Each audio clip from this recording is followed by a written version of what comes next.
السلام عليكم داوديال وانigoo ah dhuux sharif xasan dhuux simba waxaan rabaa maanta halkan inaan kaga hadlo filim la magac baxay baby oo soo baxay July 14 2023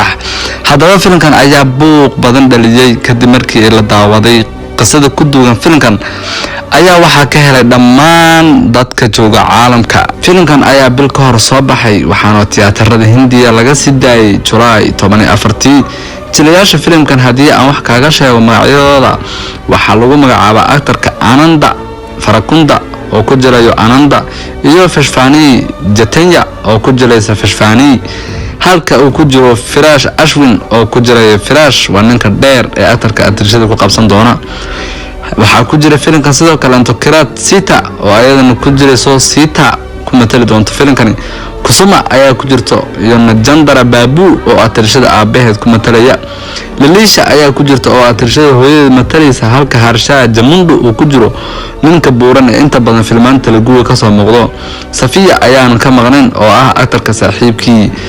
hadal iyo dhamaan bayaan kugu daarin dhamaan dadka aan soo sheegay waxay ku jirayaan magacooda saxda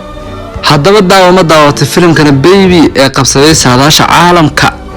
filimkan ayaa aad loo hadalhayaa waxa uu wataa qiso xanuun badan wiil iyo gabadh muddo 4 sano in ka badan isticlaa ayay gabadha ku kacaysaa khiyaano waxayna u dhaxaynaysaa wiil taajir ah oo gadaal dambe ay iska baranayaan iyo wiilkii hore ee jeclaa ee mootaalaha ahaa iyadoo la seexanaysa wiilka dambe misana kan kale la socota gabadhan ayaa xumaan toos ah ula kacaysa Anand wiilka la dhaho ee ugu dambeyn noqon doona qofka nolosha ka dhacay oo dhibaato xoogan ay u geysanaysaa xitaa hal mar ayuu weynayaa hooyadii iyo gabadhii uu weligiis jeclaa filimku wuxuu ku bilaabanayaa Ananda iyo atrishada filimkani oo iskuna baranaya meel iskuul ah kadib wuxuu jacaylkooda wada socdaba waxa dhaxda ka soo galaya ee wiilkan lagu magacaabo Firash oo isku baran doonaan college halka Anand uu noqday qof ka dhacay waxbarashada misana iska noqday nin shaqaysta oo mootaalo ah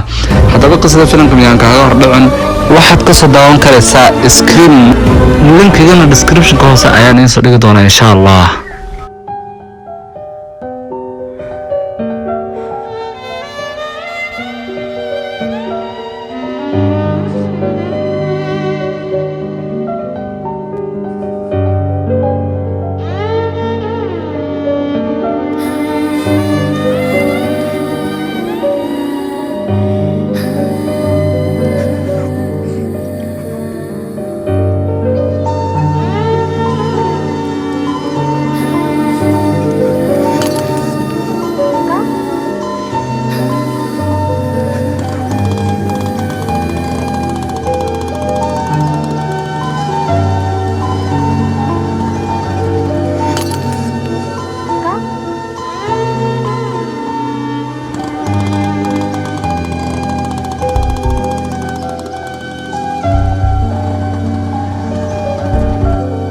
إيشك بالمقعد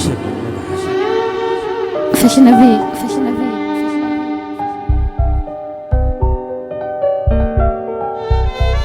أنا قاعد بسيان دريمايا بالكورن هدين تلفوغان فشنبي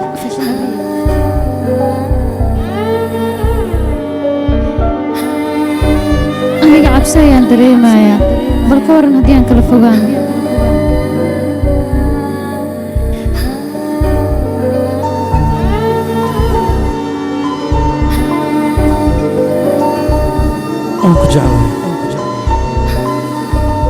فيلم كان محل أبو ترجمة أنا كادر استوديو فام بروتش مقدشو أنك جعله فيلم كان محل أبو ترجمة أنا كادر استوديو فام بروتش مقدشو